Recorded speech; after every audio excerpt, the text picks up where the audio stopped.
when I was unexpectedly transmigrated into the body of a wimpy rich kid from a novel. The scheming male assistant claimed to have sprained his ankle. I sneered. Then maybe we should just get rid of that foot. My wife rebuked me for having no empathy. I threw the divorce papers and a pen in her face. Then there's no need to continue this marriage. Sign it. I was someone who had transmigrated into a book.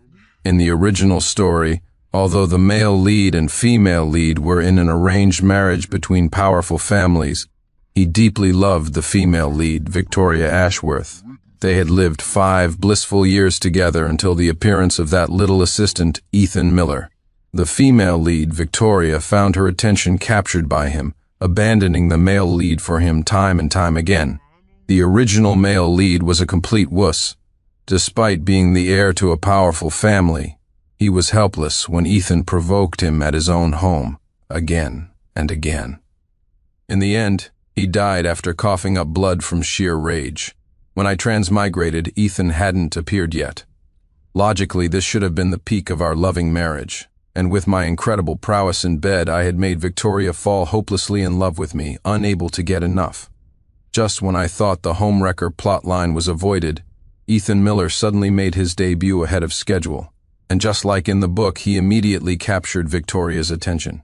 I'd only heard her mention him recently, saying a new assistant had joined the company who couldn't do anything right and was clumsy and ridiculous. I was in the middle of dinner when my hand suddenly froze. With a sharp crack, the steak knife in my hand snapped in two. Victoria didn't even notice. She was still smiling, recounting Ethan's amusing antics from that day. When she got to a funny part, she even laughed out loud. It was then that I understood the novel's plot was immutable. No matter what I did, she would be drawn to Ethan. The original Sincere had done everything perfectly, taking care of her in every conceivable way. The book had portrayed him as a perfect man. But what was the result? I had initially thought I could win her heart by trying my best, but when Ethan came to our home to provoke me for the first time, I realized just how quickly their relationship had progressed. Of course, I taught him a lesson, thinking he might back off.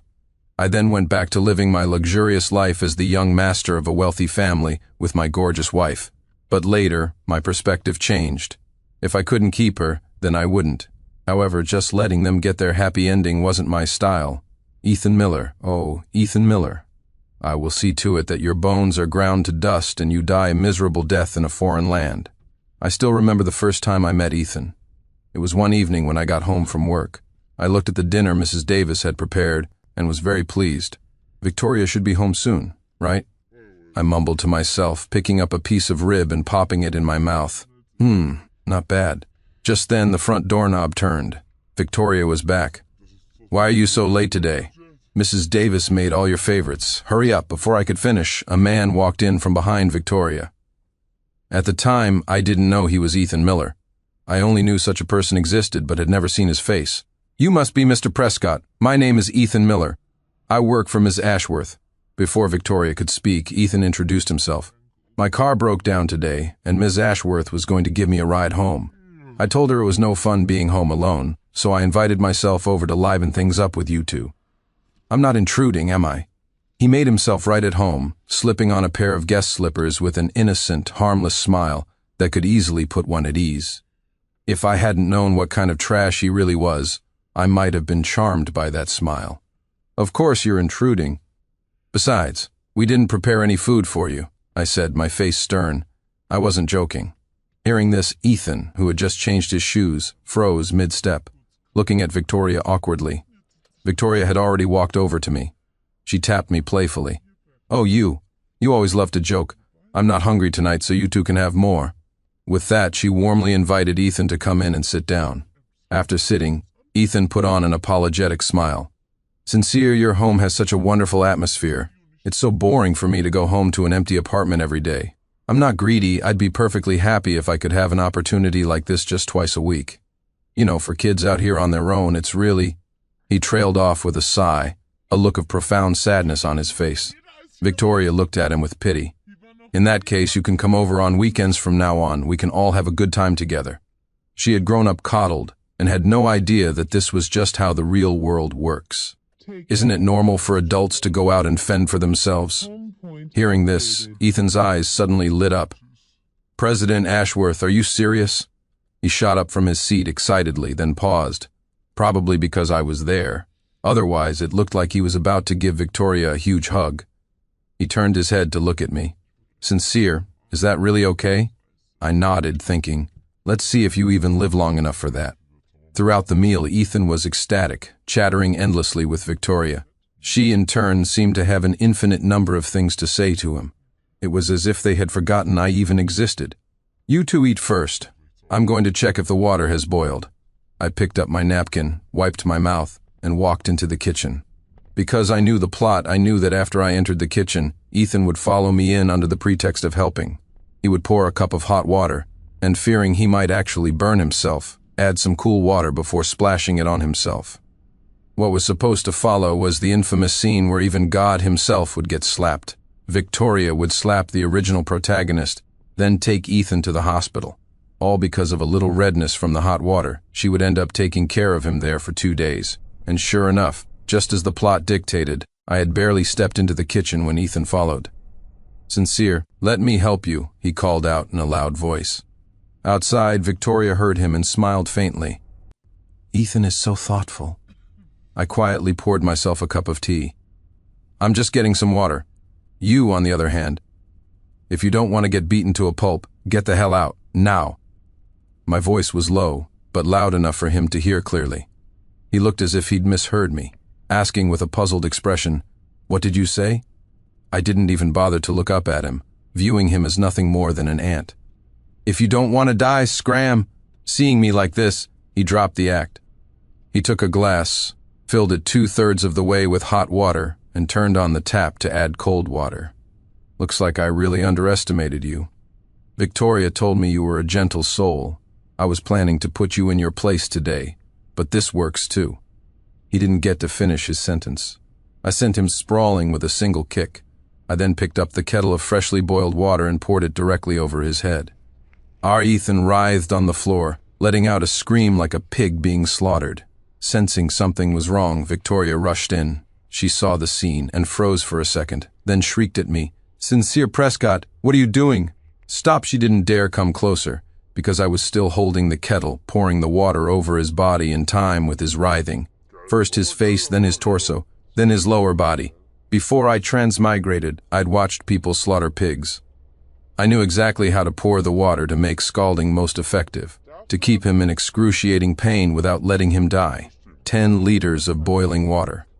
The volume of 2 of those giant jugs of Wesson oil. I had specifically bought a large electric kettle just for this day. As the last drop of water trickled out, I shook the kettle and turned to Victoria with a grave expression. What are you staring at? Get him to the hospital, or the consequences will be dire. You get him to the car first, I'll grab some things and be right there. Victoria, as if her brain had short-circuited, nodded numbly. Okay, I'll take him to the hospital now. She tried to help Ethan up, but the moment her hand touched his skin, he yelped as if being stabbed by needles. Watching them stumble to the car, I smiled faintly. The show was just beginning. Don't worry, Ethan, I won't let you die that easily. Wasn't I supposed to get slapped? Well, I didn't. In the book, Ethan got a small red patch from a splash of hot water, and Victoria stayed with him at the hospital for 2 days. Now his skin is practically boiled off. That should keep him there for at least a month. Tonight, I'll get a good night's sleep. Tomorrow, I'll visit the law firm to start dividing our assets. I slept soundly until morning. I stretched languidly, then checked my phone. Dozens of missed calls and countless messages. I couldn't be bothered to look at them. I put the phone away, got up, and had breakfast. Just as I was about to leave, I was stopped at the door by the police. We're officers from the local precinct. We received a report that you intentionally assaulted someone. You must be mistaken, officers. It was an accident. My hand slipped. He's my friend. Why would I? I then recounted the events of last night to the police, telling them the truth. You're telling me your hand slipped and you spilled 10 liters of boiling water? That's one slippery hand you've got there. I explained with a perfectly straight face. Exactly, officer. It was so heavy I couldn't control it. And that's why... Cut the crap. We saw the victim before we came here. 100% of his skin is covered in burns. You couldn't water flowers that thoroughly. You're telling me you couldn't control the kettle? The injuries are severe, but not fatal. Your technique is quite impressive, isn't it? You flatter me. I was just careless, and that's what happened. I really didn't mean to. All right, don't take it as a compliment and spare me the false modesty. You're coming with us. With that, they escorted me into a police car and took me to the station. On the way, I sent a message to Victoria. The gist of it was, if I'm charged, the story of how Victoria Ashworth brought her boy toy home late at night only for him to be scalded by her husband will not sound good. You know what that kind of scandal will do to the company's stock price, and a criminal record for me will affect our future children. Sure enough, not 10 minutes after I arrived at the station, Victoria showed up with a statement from Ethan dropping the charges. With that, combined with my cooperative attitude and willingness to pay compensation, I was out in time for lunch. Watching me shovel food into my mouth as if nothing had happened, Victoria, who had been holding it in all morning, finally snapped. Why did you do that to Ethan? He provoked me first. He was going to splash water himself to frame me, drive a wedge between us and kick me out so he could take my place. Victoria looked at me with utter disbelief. Do you really think I'd believe something so absurd? If you don't believe me, there's no point in asking. I'm just telling you the facts. I have no interest in a woman who is so biased. I put down my cutlery and pulled the prepared divorce papers from my bag. Victoria, let's get a divorce. I handed the papers to her, but she didn't take them. She just stared at me with incredulous eyes. Sincere, what is the meaning of this? The meaning is that after we divorce, you and your little assistant can be together openly. I'll grant you your wish. The real reason I'd used boiling water to disfigure him was that even with a divorce, I had no intention of letting them be happy. After this, Victoria might feel guilty. She might even take care of him. But faced with a body and face covered in scars, no one could possibly feel desire. I don't have a habit of playing matchmaker for others' happiness. Sincere, Prescott, what are you talking about? He's just a kid. I saw him struggling all alone out here, and he's so clumsy, so I just helped him out a little more. There's nothing between us. Her voice suddenly rose, as if raising her volume would make her right. I let out a cold laugh. Do you believe that yourself? You say he's a kid, but he's only 2 years younger than us. When I was his age, I was already traveling all over the country, all over the world for business. Weren't you perfectly content at home then? You say he's clumsy and can't do anything without your help. But what do you do with other incompetent employees? You fire them without a second thought. You are a capable and intelligent businesswoman. Are you telling me you can't see what his intentions are toward you? My words deflated her instantly. The defiant fire in her eyes, which had been fixed on mine, flickered out as she guiltily looked away. She suddenly seemed very busy, fidgeting restlessly. In all our years of marriage, I had never seen her like this. After a moment, she finally spoke softly. Honey, it's not what you think. I might have helped him a bit more than usual, but there's really nothing between us. I had finished my meal. I stood up. Well, you should think about it carefully. With that, I left the restaurant. Victoria watched my retreating back, tears streaming down her face. She felt that I was different from before. When they first met, she thought Sincere Prescott was perfect in every way, just a little too serious and lacking a sense of humor. But his devotion to her was unquestionable. Then, a few years ago, it was as if he had undergone a complete personality change, becoming witty and a smooth talker. He was incredibly attentive, and in bed he satisfied her completely. She had started to fall deeper and deeper in love. Yet the moment Ethan appeared, he had still captured her attention. Even though he had nothing to offer, she just couldn't bring herself to refuse him. That's why she had no way to refute anything Sincere had just said. Why is it like this, she wondered. Sobbing, she tore the agreement in her hands to shreds, feeling as if something was slipping out of her control. No, I'll send Ethan away immediately. I can't betray my husband. She drove frantically to the hospital. At that moment, Ethan was being wheeled out of the emergency room by a nurse. Seeing him wrapped up head to toe like a mummy, the words she had prepared on the way died in her throat. Just then, Ethan saw her. His eyes instantly reddened, and tears began to flow. Ms. Ashworth, it still hurts so much. Your husband did this to me. You won't abandon me, will you? Ethan, don't worry. Victoria took the wheelchair from the nurse. I'll stay with you during this time. That stay turned into 5 weeks. Ethan had severe burns, but they didn't get infected, so he was discharged after 5 weeks. Although Victoria had the hospital use the best medicine available, the scars on his face and body were still shocking to behold. Even in the height of summer, he now wore long sleeves, gloves, a hat, glasses, and a mask. The moment he stepped out of the hospital, before he could even get in the car, a group of teenagers, mistaking him for a celebrity, crowded around asking for autographs. But when they got a closer look at his scarred face, they all ran away screaming. Ethan's face turned white as a sheet. He was sick of this inhuman, ghost-like appearance. He had wanted to make Sincere Prescott rot in jail, but that day, while he was in critical condition, Victoria had insisted he sign a letter dropping the charges. She promised she would do everything in her power to restore his original appearance and give him more money than he could ever spend in a lifetime. Seeing her unyielding determination, he had reluctantly agreed. Otherwise, given the power of their two families, it wouldn't have been impossible for her to hire a good lawyer and claim he was trespassing. The car drove directly to my house. When they walked in and saw me at home, both of them looked a little unnatural. "Honey, don't get the wrong idea. He was just discharged and isn't very mobile yet. I brought him back here to take care of him for a few days. We have plenty of staff, right?" Victoria said, walking towards me with an appeasing smile. She knew she'd been gone for nearly a month, and her tone was tinged with guilt. I sidestepped her attempt to take my arm, my gaze fixed malevolently on Ethan. "So you're planning on staying here, are you?" Hearing the hostility in my voice, he became nervous. I just got out of the hospital. It's still a little inconvenient for me." Hearing this, I didn't say another word and turned towards the kitchen. "Honey, where are you going?" "I'm just going to check if the water has boiled. You know what? I just remembered I left the tap on at my place. I should go." Before Ethan had even finished his sentence, he was already out the door. I emerged from the kitchen. Didn't someone just say he was having trouble getting around? He sure runs fast for someone who's inconvenient, doesn't he? Victoria started to chase after him, then looked back at me and stopped, a weary expression on her face. "Honey, how many times do I have to say it? There's nothing between us. Why can't you understand me?" But I felt not a shred of pity for her. My wife, neglecting her own home to take care of another man, was now asking me to understand her. "Sorry, not a chance." With that, I turned and went into the guest room. Victoria collapsed onto the sofa, her head in her hands. She truly couldn't understand. She hadn't done anything, so why had things turned out this way? Had Sincere changed? Although his personality had become more vibrant than before, he had also become more domineering.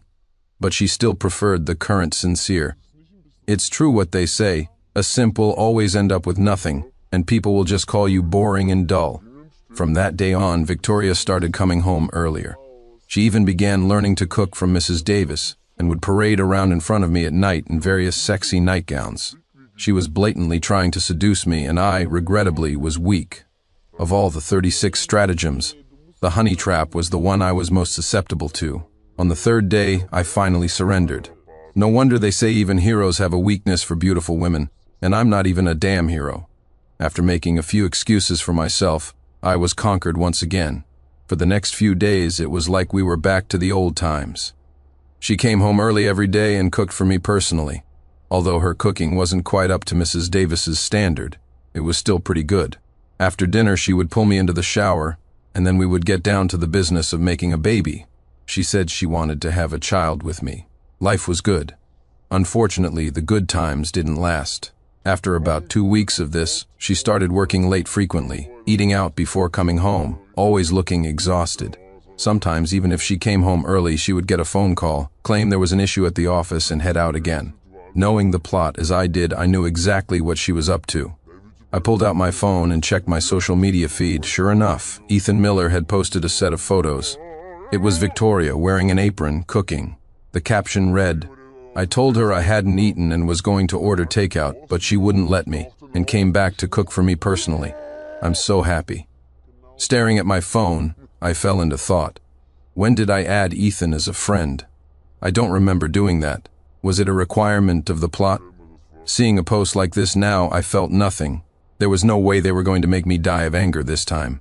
When Victoria got back, I asked casually, "Where were you just now? The office? You reek of sautéed shrimp." I cut her off before she could spin a lie. Hearing this, a flash of panic crossed her face. "Oh, a colleague at the office ordered sautéed shrimp and gave me a few." Honey, you have a sharp nose. I just smiled and told her to go take a shower. I no longer had an ounce of trust in her. The next few days were the same. Even when she was home, Victoria would be called away by a single phone call.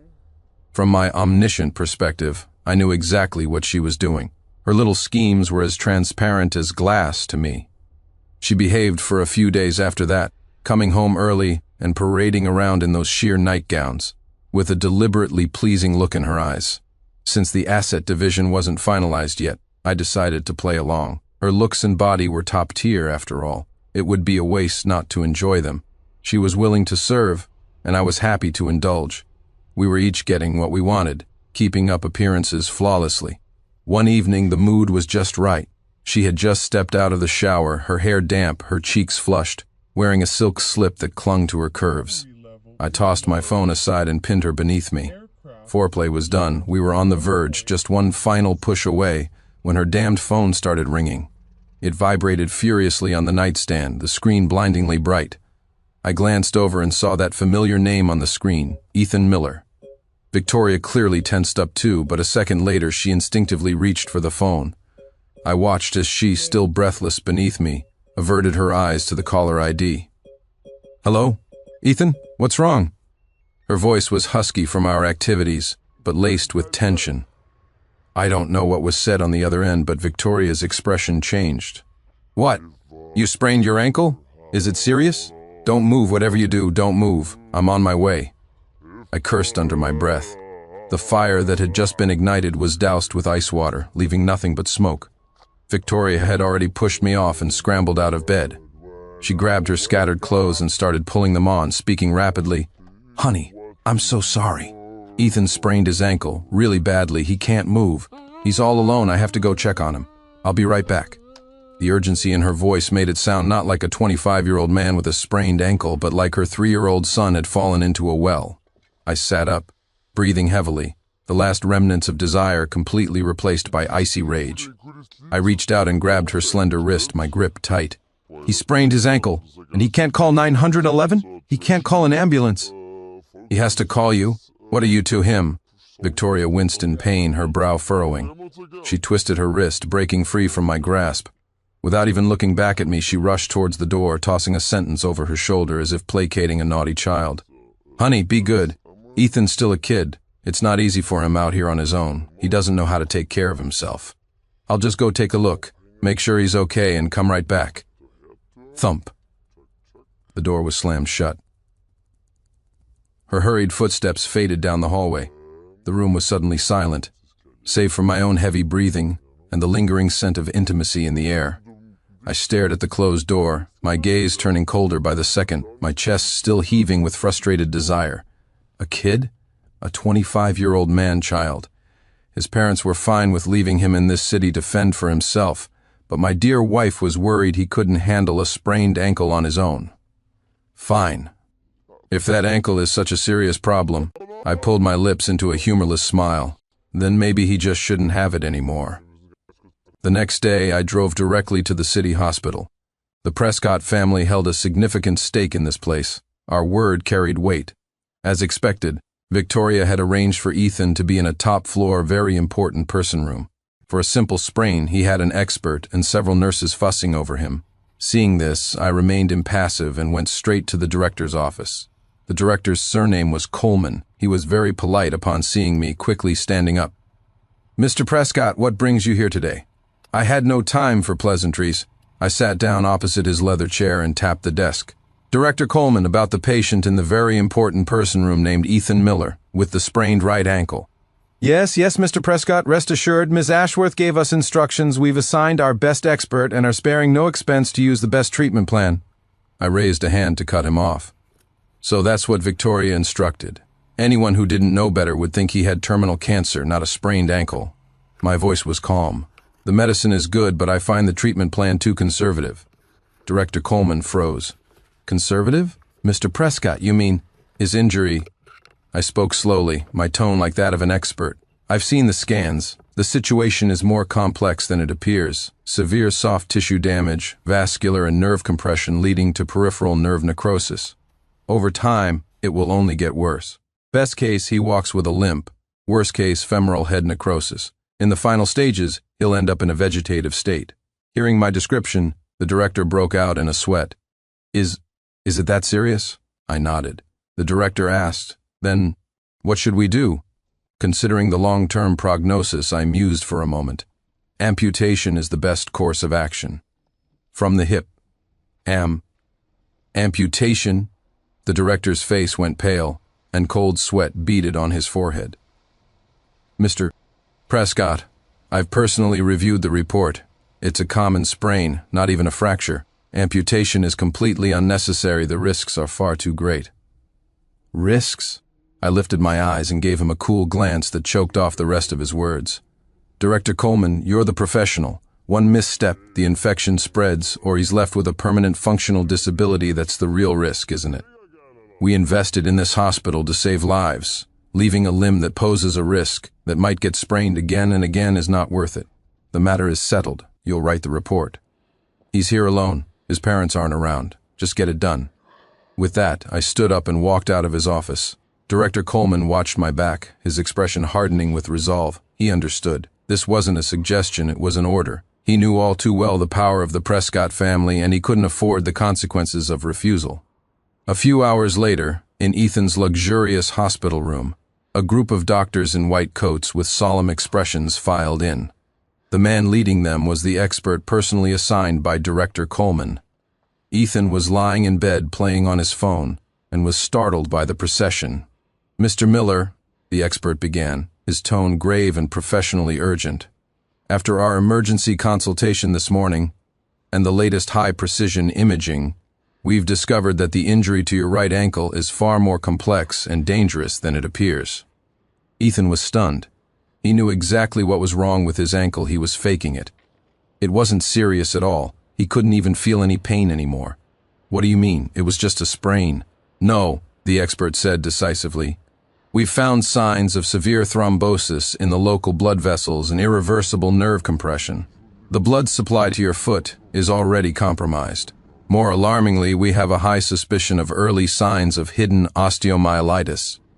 Once the infection spreads, the consequences would be catastrophic. At best, necrosis of the entire lower limb. At worst, it could be life-threatening. Ethan's face instantly turned ashen. No, that's impossible. It's fine. It's not even swollen. I can't even feel any pain now. You must have made a mistake. What did you say? You can't feel any pain? The expert's expression was one of shock. That means it's progressing rapidly. Someone, schedule the patient for surgery. Immediately, a nurse handed him a clipboard and a pen, her face equally serious. You need to sign this first. Terrified, Ethan unconsciously signed his name and was promptly wheeled into the operating room. When Ethan regained consciousness, it was to a heart-rending, bone-deep agony that jolted him awake. He forced his eyes open, his mind hazy for a few seconds. He instinctively reached down to touch his right leg, but his fingers met only empty air. A terrible premonition washed over him. Trembling, he used all his strength to fling back the thin blanket covering him. The sight that greeted him was the complete absence of his right leg from the hip down. Ah, my leg, where's my leg? My leg, give me back! My leg! Squeals like a slaughtered pig echoed through the hospital room. He screamed and cried in despair for the entire afternoon until he lost his strength and fainted again. That evening, Victoria dragged her exhausted body home. She had spent the previous night at the hospital and the entire day at her company. When she came home and saw me acting normally, having already finished dinner, she breathed a sigh of relief. Then she took out her phone to call Ethan and check on his recovery. She'd tried calling several times that afternoon, but he hadn't answered. This time he picked up, but after only a few words, Victoria's face grew increasingly pale. After hanging up, she looked at me, sitting leisurely on the living room sofa sipping tea, and she finally exploded. Sincere Prescott, was it you? She stormed over to me, her eyes bloodshot, her voice cracking with shrillness. Ethan's leg. Why is his leg gone? The doctors said it was a sudden, severe infection that required an emergency amputation, but yesterday, it was just a sprain. It was nothing. It was you. It must have been you, you devil. I put down my teacup and looked up calmly at her hysterical form, my face devoid of expression. So you also knew it was just a sprain, that it was nothing. I methodically took out my phone, unlocked it, and opened that familiar green social media app. I scrolled a few times, then turned the screen towards her. holding it right in front of her face. Displayed prominently on the screen was a post Ethan had made the night before. Accidentally sprained my ankle, it hurts so much TRTT. Luckily, President Ashworth came to take care of me right away. With my sister here, I'm not afraid of anything. 3 below the text was a picture. It showed Victoria, in profile, sitting by his bed, her head bowed in concentration as she applied ointment to his ankle. The lighting was intimate, the angle cleverly chosen. Victoria's gaze was glued to the screen. Seeing the suggestive text and picture, all her righteous anger instantly crumbled into dust. Her face went deathly pale, her lips trembled, and her body swayed so violently she nearly collapsed, only staying upright by clutching the back of the sofa. "Honey, I was wrong. I was so wrong. I was just being foolish last night." He was crying so pitifully, saying he couldn't move on his own. I was afraid something would happen. I don't know what's wrong with me. I know I love you, but when he asks for things, I just can't bring myself to refuse him. She sobbed heartbrokenly, and her words seemed genuine. I understood her. Her mindset was likely just as she described it. She loved me now. But because of the book's predetermined plot, even with Ethan being the inhuman, ghost-like thing he was now, she was incapable of refusing him. I looked down at the face I was once infatuated with, now streaked with tears and mucus. I slowly bent down, and one by one pried her fingers, which were desperately clutching my pant leg, away. My movements were cold, decisive, without a trace of lingering affection. Then I straightened up, walked to the coffee table, opened the drawer, and took out the divorce agreement that had been lying in wait, along with a pen. "Sign it." I tossed the agreement and pen onto the carpet in front of her, my voice flat. "Victoria, this is the last chance I'm giving you. Sign it. It won't take effect just yet. We'll still be husband and wife in name." I paused, looking down at her frozen face. "But remember, this is your last get-out-of-jail-free card.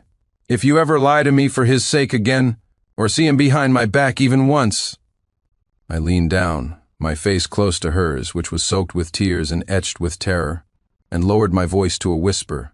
"Then this agreement will take effect immediately, and you will leave with nothing. Everything belonging to the Prescott family, including our shared assets, every single thing, will have nothing to do with you ever again." I wasn't being greedy, I was just protecting what was mine and our shared assets from the past few years. While she managed the Ashworth family company, she didn't actually hold the shares. My cold gaze terrified Victoria. She'd never seen me like this. An immense fear washed over her, making her forget her grief and her pleading. She knew I wasn't bluffing. The sincere Prescott who was once so obedient and gentle with her had changed completely. The man before her now would do exactly as he said. His eyes were filled with ruthless cruelty. She had no doubt that if she dared to cross the line again, he would truly make her pay the price. Frantically, she picked up the pen, and on the signature line of the agreement signed her name with such force it nearly tore through the paper. I signed it. Honey, I promise, I'll never do it again. Never again. She truly meant it in that moment. She was determined to cut off all contact with Ethan, but she had made that resolution many times before. I knew that, unlike me, she was incapable of escaping this fate, not unless Ethan was dead. I bent down and impassively took the signed agreement from her. I checked it carefully to confirm it was correct, then turned and walked straight upstairs. After signing the suspended sentence agreement, Victoria behaved herself for a few days, just as I expected. Every time I disciplined her, she would be good for a while. She went back to cooking soups and meals, wearing sexy nightgowns and trying to rekindle something with her body and her submissiveness. Unfortunately, I had little interest in this distracted shell of a person. As I predicted, this state of affairs couldn't last. A leopard can't change its spots, and Victoria couldn't change her bleeding heart for Ethan Miller. Tonight, she came home with red-rimmed eyes, clutching a piece of paper, looking as though the sky had fallen. "Honey," she leaned into my arms, her voice thick with emotion. "What's wrong?" She handed me the paper. "Ethan, he has bone cancer. The doctor says he only has a few days left." I took the so-called diagnostic report. It looked quite convincing. He was smart this time, getting a certificate from a different hospital. I raised an eyebrow, my tone neutral. "So what are you trying to say?" Seeing my cold reaction, Victoria became anxious. "But honey, the doctor said it's already spread. It's incurable. His final wish is to see the northern lights abroad. He said it's his lifelong dream." As she spoke, tears welled up again, mixed with a sort of self-congratulatory pity. He's so pitiful. All alone without any family, first disfigured, and now he's lost a leg. So, I interrupted her continued guilt-tripping. You want to go with him? I stared at her, my expression dark. My gaze made her flinch. Her eyes darted away and her voice dropped. I just want to help him fulfill this last wish, as a way of seeing him off. Is that okay? I promise, just this once. After I see the northern lights with him and see him off on his final journey, I will cut off all contact with him completely, I swear. From now on, my heart will only have you and our family in it. She raised her hand as if taking a sacred oath. I watched her performance, feeling nothing but a slight urge to laugh. See him off on his final journey? Sure, I'll help you make it very final. Oh, really? I twisted my lips into a cold smile. How long will you need? Seeing that I seemed to be relenting, she quickly said, About 2 weeks, 20 days at most. I promise I'll be back soon. I nodded. Fine, you can go. Victoria, feeling as if she'd received a pardon, didn't even notice the expression on my face. The next day, she left with her suitcase, taking Ethan with her to a foreign country. The moment she was gone, I called my lawyer. You can begin the proceedings. I need it done as quickly as possible. All I had to do now was wait. When the divorce was finalized, I took a few of my most trusted men and quietly traveled to the country where they were staying. This country was not only famous for its beautiful aurora borealis, but also for having one of the most mature, legalized euthanasia systems in the world. I was fully aware of Victoria and Ethan's every move. I had my people temporarily divert Victoria's attention, and at the same time they appeared before Ethan. They were impeccably dressed, their demeanor professional yet distant, carrying an air of compassionate authority. Mr. Miller, the middle-aged man leading the group, said, handing him a business card, We are specialists from the International Dignity in Dying Organization. We received your euthanasia application, submitted through a special channel, along with your detailed medical reports of terminal, metastatic bone cancer. After a rigorous evaluation by our independent medical team, and your signed consent forms and cooling-off period confirmations, your application has been given final approval. Ethan was dumbfounded. Of course he was. He didn't have terminal bone cancer. He had never submitted a euthanasia application. He instinctively tried to deny it. No, I didn't. You're Mr. Miller, the man interrupted him, calmly holding up a tablet. On the screen was Ethan's own forged, yet incredibly realistic, medical file, along with several consent forms and confirmations with signatures that were nearly identical to his. Given your current physical condition, irreversible and severe pain, complete lack of mobility, and the immense mental and physical suffering caused by your diagnosed terminal illness, we completely understand and respect your choice to end your life with dignity. This is in accordance with the law here. His words carried a powerful psychological suggestion and an irrefutable professional authority. Ethan stared at the documents on the tablet and suddenly understood. This was all Sincere Prescott. Sincere had used his own forged medical records to dig his grave.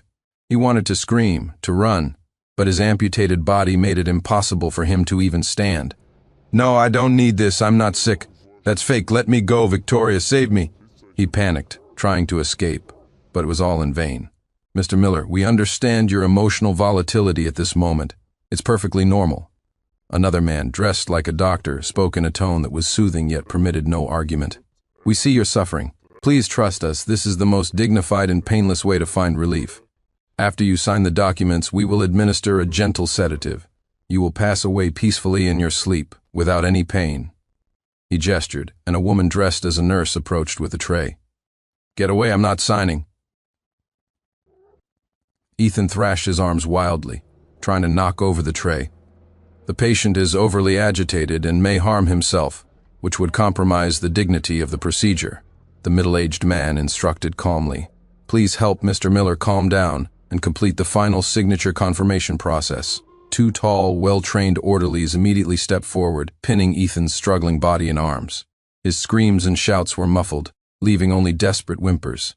The doctor skillfully drew medicine into a syringe. Watching the cold needle approach his arm, Ethan's pupils dilated in absolute terror. He finally understood the depths of Sincere Prescott's cruelty. He didn't just want him disgraced and crippled. He wanted him to voluntarily walk to his own death, robbing him of even the chance to struggle or protest. When Victoria finished dealing with the matters that had called her away and returned, Ethan was no longer in the room. In his place were an urn, the signed euthanasia agreement, a tablet playing a video compilation of all the evidence of Ethan's deceptions, and a brand new divorce certificate. Back home, my world was quiet. The Prescott Group was firmly under my control, and everything was running smoothly.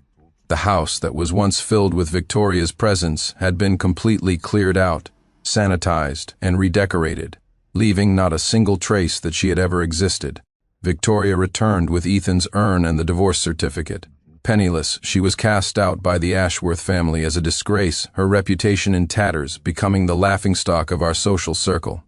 She went mad, trying to contact me in every possible way, calling me from different numbers, her calls filled with heart-wrenching sobs and confessions. Having lost everything, she couldn't even catch a glimpse of my shadow, and my future would only get brighter and brighter.